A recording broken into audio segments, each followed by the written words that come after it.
என்ன இருந்தாலும் திட்டம் போட்டு செயல்படுத்தப்படுகிற ஒரு சூழலை உருவாக்குவதற்காக முடிவெடுப்பது என்று வரும்போது ஆட்சி பல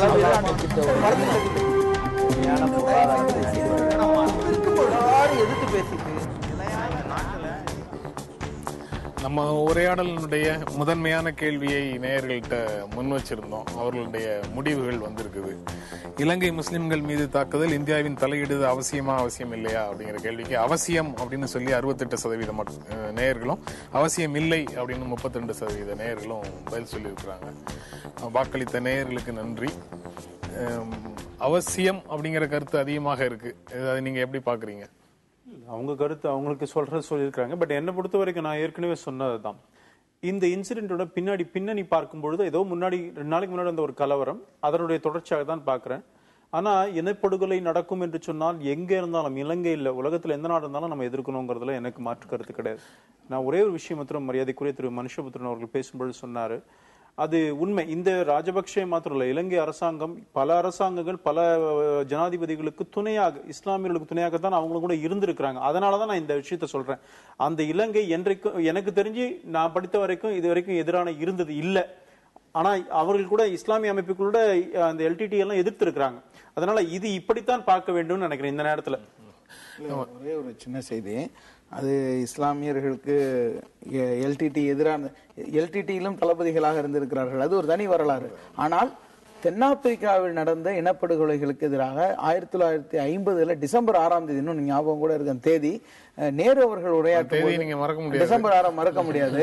அங்கே அவர்களோடு நமக்கு சொந்த உறவுகள் இல்லாவிட்டாலும் நாம் இன உறவு இருக்கின்றது என்று நேரு அவர்கள் நாடாளுமன்றத்திலே பேசினார். அதுதான் இந்தியாவின் கொள்கை. நேருவை போல நான் பயணம் செய்கின்றேன், அவரை நான் முன்மாதிரியாக கொள்கிறேன் என்றெல்லாம் சொன்ன நரேந்திர மோடி இந்த வெளி உறவு கொள்கையிலே அருகிலே அநியாயம் நடக்கும் பொழுது குரல் கொடுக்க வேண்டும் என்ற நேருவின் கொள்கையை ஏற்றுக்கொள்கிறாரா? இல்லை. அவர்கள் காங்கிரஸை குற்றம் சொன்னார்கள். இவர்கள் என்ன செய்ய போகிறார்கள்? நேர்களுடைய கேள்விகளுக்கு பதில் சொல்லுங்க. திரு ஹாஜா கணேசன் அவர்கள்ட்ட, தமிழ் இன உறவுகள் அளிக்கப்பட்ட நேரத்தில் இதே இஸ்லாமிய அமைப்புகள் காட்டிய எதிர்ப்பை விட இப்போ இஸ்லாமியருக்கு உண்டான தாக்குதலை பார்த்தவொடனே எதிர்ப்புகள் இஸ்லாமிய அமைப்புகள் அதிகரிச்ச மாதிரி காட்டுது. இது உங்களோட இன உணர்வு தானே காட்டுது? இல்லை, இன உணர்வு என்பதல்ல, இன வெறிக்கு எதிரான உணர்வை காட்டுகிறது. தமிழ் இன படுகொலைகள் நடந்த பொழுது அதை மிக மிக தீவிரமாக கண்டித்து நாங்கள் களமாடி இருக்கின்றோம். ஆதாரங்களை கேட்டால் தர முடியும். நாங்கள் வார இதழ் நடத்துகின்றோம். இந்த இனக்கொலைகளை எப்படி எழுதியிருக்கின்றோமோ இதை போல பன்மடங்கு ராஜபக்சேனுடைய அந்த இனப்படுகொலைகளை, இன்னும் சொல்ல போனால் உங்களுக்கு உலகிற்கு சொல்கின்றேன், ராஜபக்சே ஒரு போர்க்குற்றவாளி என்று முதலில் அந்த சொல்லாடலை பயன்படுத்தியவர் மரியாதைக்குரிய தலைவர் எம். ஜவாஹிருல்லா என்பதை நான் இங்கே பதிவு செய்கின்றேன்.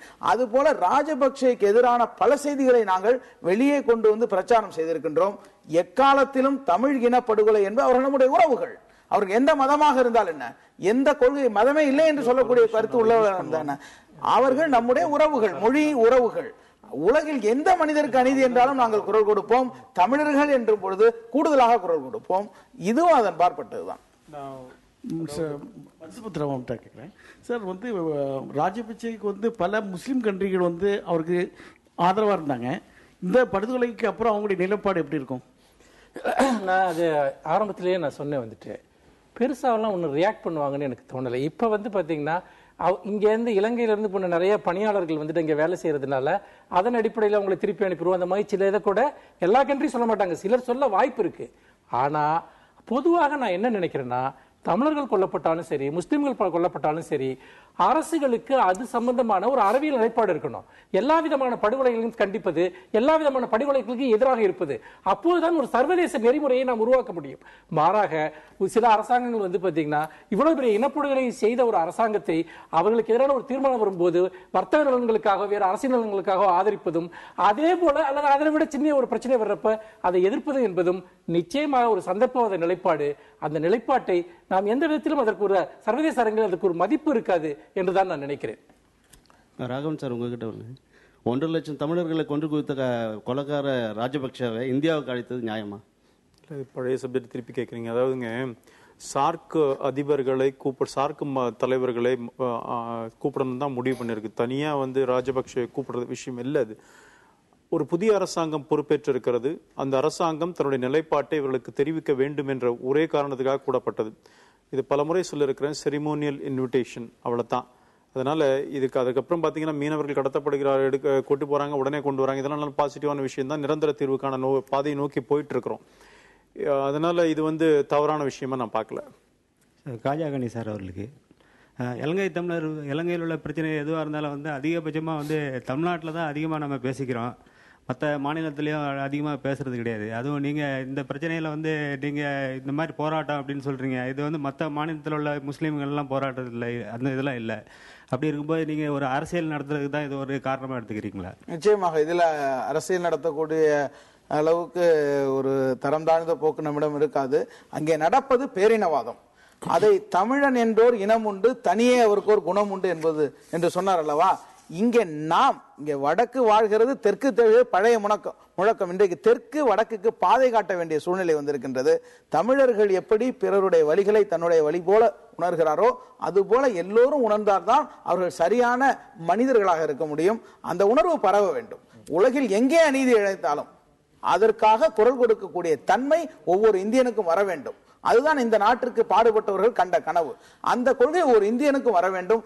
எங்கே அநீதி இழைக்கப்பட்டாலும், யாருக்கு எதிராக வன்முறை வெடித்தாலும் நாம் இங்கிருந்து கண்டிக்கக்கூடியவர்களாக இருக்க வேண்டும் என்பதுதான் நிலை. நீங்க எல்லா விதமான அநீதிகளையும் கொடுமைகளையும் கண்டிக்கணும் அப்படின்னு சொல்லி எல்லாருமே பேசுறீங்க, அதுக்கு தயாராக இருக்கும்னு சொல்றீங்க.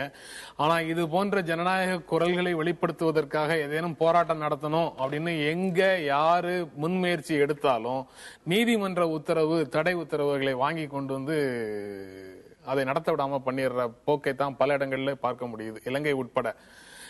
ஆனா அடிப்படைவாத கருத்துக்களை பிரச்சாரம் செய்யறதுக்கும் வெறுப்பு பிரச்சாரத்துக்கு காரணமாக இருக்கக்கூடிய விஷயங்களுக்கும் அவர்கள் நடத்தக்கூடிய பிரச்சார மேடைகளுக்கும் கூட்டங்களுக்கும் அனுமதி கொடுக்கறதுல எந்த அரசும், எந்த நாட்டு அரசும் குறுக்க நிற்கிற மாதிரி தெரியல. என்ன காரணம்? இல்ல, அதாவது ஒரு சமூகத்தில் ஒரு மிகப்பெரிய அளவுக்கு வெறுப்பு பிரச்சாரமோ அல்லது வெறுப்பு சார்ந்த விஷயங்களோ ஒரு மிகப்பெரிய அமைப்பினுடைய பலம் இல்லாமல், அதிகாரத்தினுடைய உதவி இல்லாமல் ஒரு சமூகத்தில் பரவவே முடியாது. அப்படி என்றால் மறைமுகமாகவோ நேரடியாகவோ அந்த அரசாங்கம் இதை ஆதரிப்பது அது தன்னுடைய அரசியல் நலன்களுக்கு பயன்படும் என்று நினைப்பதால் தான் அவர்கள் பெரிய அளவிற்கு இந்த தடை உத்தரவுகளை பயன்படுத்துவதில்லை. இந்த பிரச்சனையிலே அதுதான் நடந்தது. இன்னைக்கு இலங்கையில ஒரு சின்ன மாணவர் அமைப்பு கூட ஒரு போராட்டம் நடத்த முடியாது, ஒரு எதிர்க்கட்சிகள் ஒரு கூட்டம் நடத்த முடியாது, அவ்வளவு ரெஸ்ட்ரிக்ஷன்ஸ் வந்துட்டு. ஆனா இவர்கள் வெறியூட்டும் பேச்சுக்களை இந்த பௌத்த அமைப்பு மிக தீவிரமாக கடந்த 2 ஆண்டுகளாக பேசிக் கொண்டிருக்கிறது. ஆனால் எந்த தடையும் இல்லாமல் அந்த பேச்சுகளுக்கு அனுமதி வழங்கப்படுகிறது. அந்த ரேலி, ஒரு பெரிய ஊர்வலம் நடத்துறாங்க, அந்த ஊர்வலத்தில் கலவரம் வெடிக்கும் என்று அவர்களுடைய உளவுத்துறையே அவர்களுக்கு தகவல் அனுப்புகிறது. எதிர்க்கட்சிகள் கண்டிக்கின்றன, இது போன்ற ரேலி நீங்க அலோ பண்ணாதீங்கன்னு. ஆனா அதை அனுமதிக்கிறார்கள். அப்படி என்றால் அது அரசாங்கம் தான் மறைமுகமாக அதற்கான பாதையை அமைத்துக் கொடுக்கிறது. அரசு ஊக்குவிக்குது அப்படிங்கிற நிலைமையில தான் அது இந்தியா தலையிடணுமா அப்படிங்கிற கோரிக்கை வலுப்பெறுது. அரசு அதான் இவர் சொல்றாரு, அரசு ஊக்குவிக்கிறதுன்னு. அதான் சொல்றேன், அரசு ஊக்குவிக்கிறது என்ற நிலைமை வரும்பொழுது நிச்சயமாக எந்த இனப்படுகொலையும் யாரும் ஏற்றுக்கொள்ள முடியாது. பட் ஐரானி என்னன்னா அந்த டிஎன்எல்எஃப், அதாவது தௌஹீத் ஜமாத், அவருடைய தலைவர் ராஜபக்சேக்கு பிரச்சாரம் பண்ணிட்டு வந்தார். அங்க போய் இலங்கையில தேர்தலில் பிரச்சாரம் பண்ணிட்டு வந்தவர் இங்க நேற்று ஆர்ப்பாட்டம் பண்றாரு. அதுதான் ஒரு வேடிக்கையான விஷயம். அது போல அதை காட்டுகிறார். அதுபோல இவர்களுக்கு தொப்பி போட்டுக்கொண்டு 4 பேர் பாஜகவில் ஆதரவு தெரிவிப்பவர்கள் வருவார்கள். இதை தனிநபர்களுடைய முடிவை எல்லாம் வைத்து ஒரு மக்கள் திரளுடைய உணர்வுகளை நீங்கள் மதிப்பிட்டு விட முடியாது. நிகழ்ச்சியை நிறைவு செய்யக்கூடிய இடத்துல இருக்கிறோம். நீங்க இவ்வளவு நேரம் பேசினதுக்கு அப்புறம் இறுதியாக என்ன சொல்ல விரும்புறீங்க? இந்தியா அவசியம் தலையிட வேண்டும் அப்படின்னு சொல்ல விரும்புறீங்களா?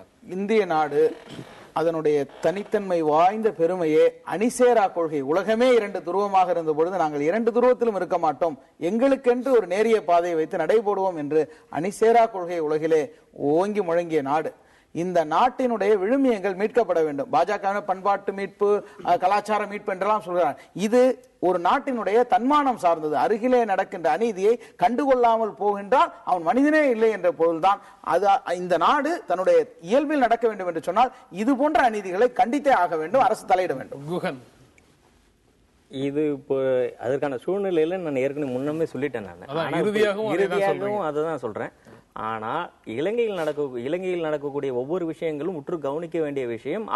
அதனுடைய நம்மளுடைய பாதுகாப்பு என்பது இலங்கையை சார்ந்து இருக்குது என்பது நான் உங்களுக்கு சொல்றேன். ஒரு நாட்டினுடைய இறையாண்மை என்பது ஒரு சர்வதேச அரங்கில் அது எத்தகைய முடிவுகளை எடுக்கிறது என்பதிலும் அதனுடைய சர்வதேச அரங்கில் அது தலைநிமிர்ந்து நிற்பது என்பது அது எத்தகைய நிலைப்பாடுகளை முன்வைக்கிறது என்பதிலும் தான் இருக்கிறது. அப்படிப்பட்ட வகையில் இன்றைக்கு இந்தியாவினுடைய ஒரு இடம் என்பது சர்வதேச அரங்கில் மிகவும் தாழ்ந்து போயிருக்கிறது. எந்த விதமான பொது பிரச்சனையிலும் இந்தியாவிற்கு எந்த நிலைப்பாடுமே கிடையாது. அல்லது அந்தந்த நாட்டு அரசாங்கங்களுக்கும் இவர்களுக்கும் இருக்கக்கூடிய உறவுதான் அந்த பிரச்சனையில் இருக்க வேண்டிய நிலைப்பாட்டை இவர்களுக்கு தீர்மானம் செய்யக்கூடியதாக இருக்கிறது.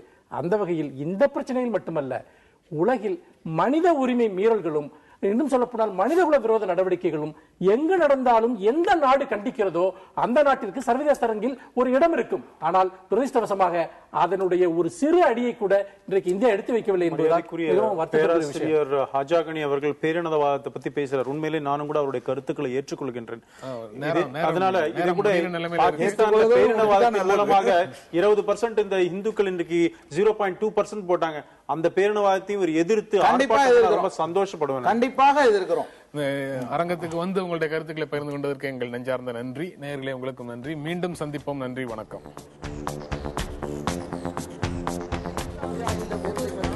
போட்டு செயல்படுத்தப்படுகிற ஒரு சூழலை உருவாக்குவதற்காக முடிவெடுப்பது என்று வரும்போது ஆட்சி பல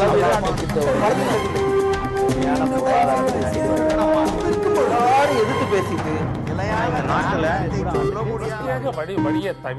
மக்கள் தங்களுடைய பங்களிப்பை அளிக்க வேண்டும்.